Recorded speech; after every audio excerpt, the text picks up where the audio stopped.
Hi everyone, it's Student Nurse Mental Health Day today, and I wanted to do a post about me, my mental health.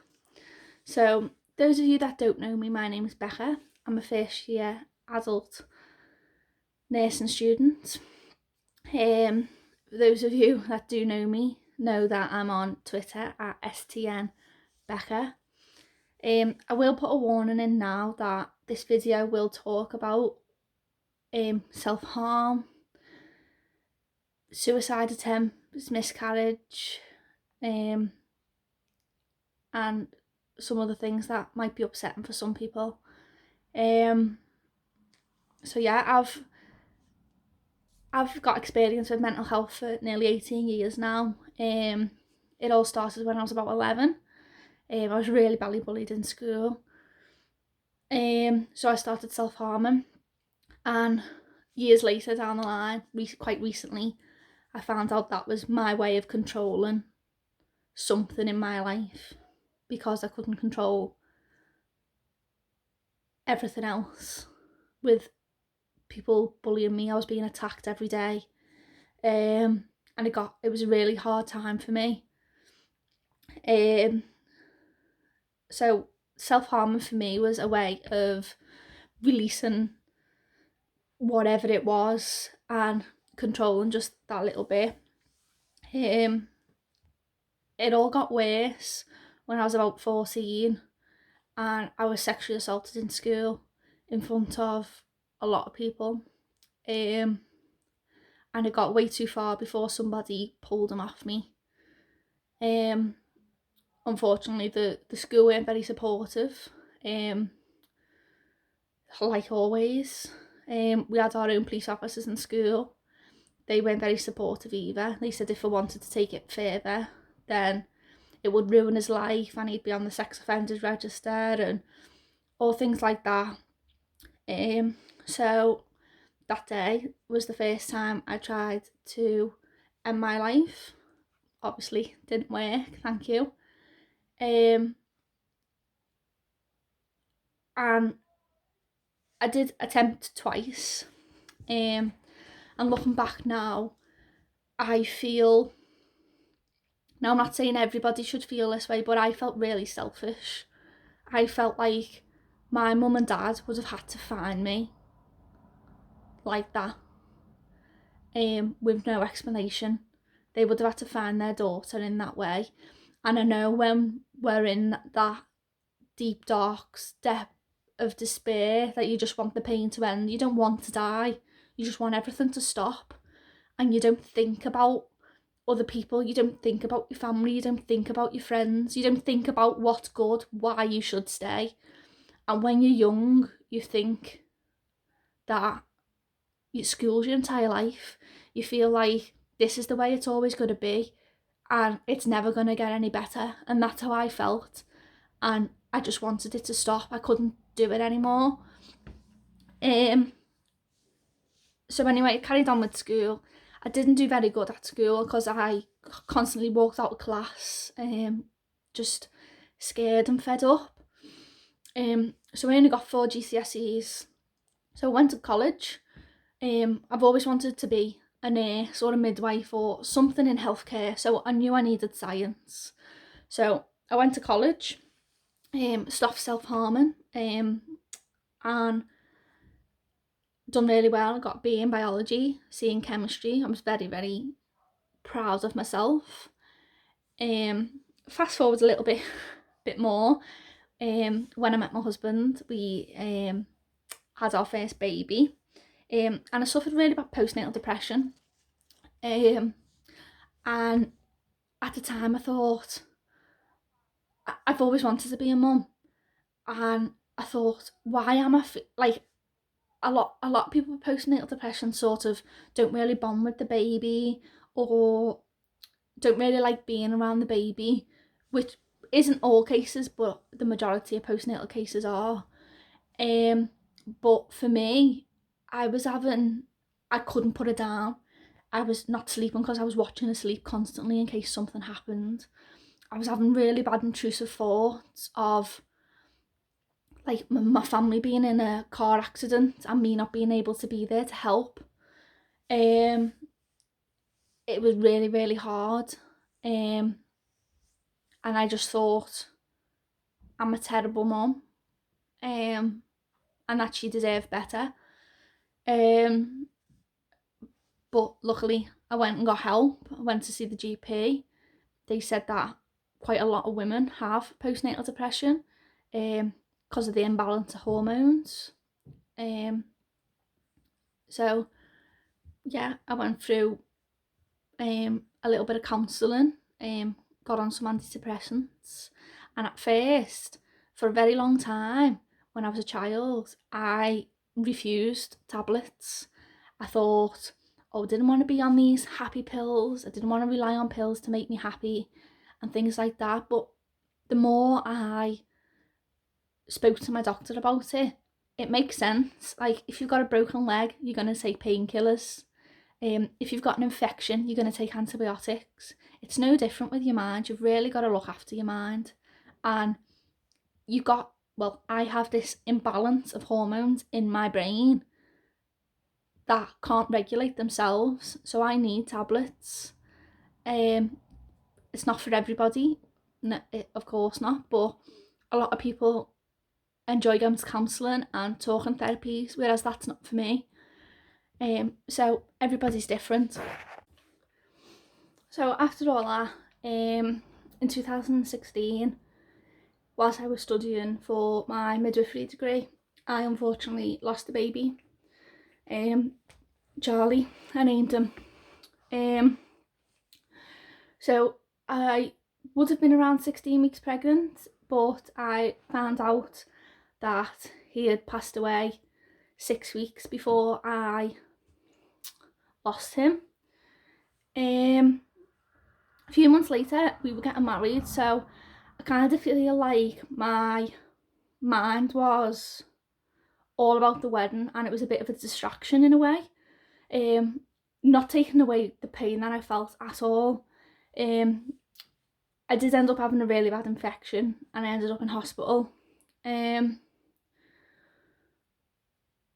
But like I said, the wedding planning really took my mind off things.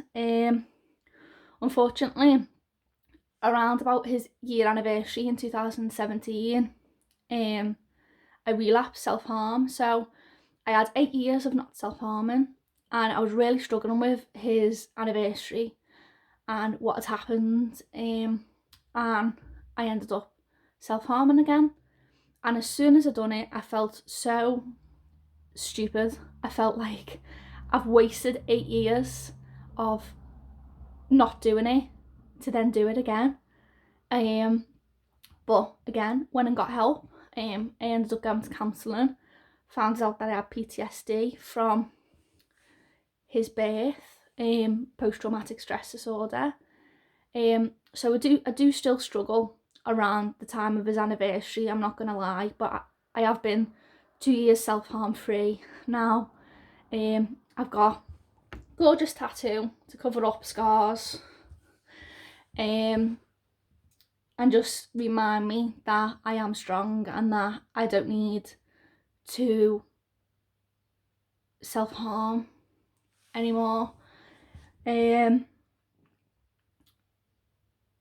So the past 5 years-ish, there's been talk of me having bipolar.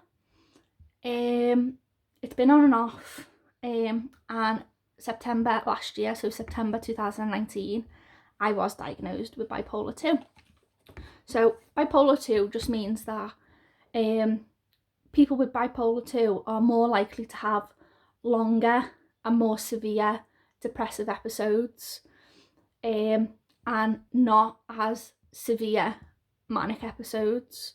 So again, this isn't like a blanket statement, this is just the majority of people. So bipolar 1 is more severe manic episodes that may require hospitalisation because of hallucinations, and being a danger to themselves and others. And a lot of people with bipolar 1, don't really have deep dark depression episodes. They will have low episodes, but not to the point where they don't want to be here anymore. Again, that is the majority, so some people will still have not what I've said type of thing, but that's the majority. And the only way I can explain it is I draw this fabulous picture for everybody. So this is manic hypomania. So this is like not quite manic, but still creeping up into the manic episode. This is mood being okay, and this is depression. So bipolar 1, so you're up in the mania, not quite into depression. Bipolar 2, into mania, but not as much as bipolar 1, but quite low down into depression. So when I was diagnosed, I was terrified. I thought I wouldn't be able to be a nurse. I thought people would think I was crazy. How can you be crazy if you're a nurse? I was scared that people would think, why is she here? Why is somebody with bipolar being a nurse? And at the time, I was really scared. But I'm in a really, really, really positive place now. And I found what works for me. It did take a while to get my medication right, but I found that lithium works best for me. And at first it was a bit annoying because you have to go for blood tests every week. You can't drink grapefruit juice, which I found that out very recently because it's something to do with the levels in your blood. And my mental health doesn't affect my ability to be a nurse. I'm still really kind, compassionate, and I care so deeply about the people I look after. I'm often asked why I didn't go into mental health nursing with my background of mental health. Considering I'm only 28, nearly 29, I have quite a tragic past. And a lot of people with mental health experience do go into mental health nursing, and I absolutely admire them for that. But for me, I feel like it would negatively impact my own mental health, and that's very, very selfish of me, I know, but I feel like if I was looking after somebody who had not self-harmed for a while, for instance, and was talking about self-harming, and I was trying to stop them, talking to them about, alternative things they could do, things like that, and then they did self-harm, I would feel like I failed them, and it would really negatively impact me. I'd constantly think about them. I'd take it home all the time, and I probably wouldn't sleep, and that's not very good for me. So I absolutely commend all nurses, obviously, but mental health nurses, you're amazing. So I think the main point, I'm very, very lucky. I have such a good support network. I have my amazing husband who has put up with so much in the 9 years that we've been together. He's seen me at my absolute worst, and he still supports me when I'm dipping into a low and I get super, super moody and snap at everything. He's still so supportive, and he pushes me to be my best at all the time. I'm very lucky I still have both my parents. They're very supportive as well. And I know that some people don't have anyone. But what I want to say is, do not let anybody tell you that you can't be something because of your mental health. You can achieve anything you want to achieve, regardless of what your mental health status is. I'm happy to answer any questions. I'm very open and honest. Sometimes people tell me too much, but that's just who I am. If you want to ask me about bipolar, or you're going through a tough time, you've had a miscarriage or sexual assault, self-harm, anything, just send me a message. Obviously I've got 2 kids, so I might not get back to you straight away, but I will always reply to somebody who wants support or has questions. Another thing, I have a great relationship with my GP, and she's the one who spotted the signs of me going into a manic episode. When everybody around me was saying something wasn't right, I was like, oh, it's fine, you're just not used to seeing me happy, things like that. She's the one that got me help. What I will say is always seek support. You're not weak or anything like that. You have to look after your mental health. Like, people go on about mental health and how important it is, but don't take their own advice. I didn't for a very long time, but if you've got a broken leg, you're not going to sit there in the house and not get help for it. It's same with your mind. You've only got one mind, so 100% seek support, seek help. I'm so much better because I did. So yeah, that's me. Thanks for listening, thanks for watching, and I hope some of you that thought that you couldn't be a nurse because of your mental health, your mind's changed because of this video. Bye.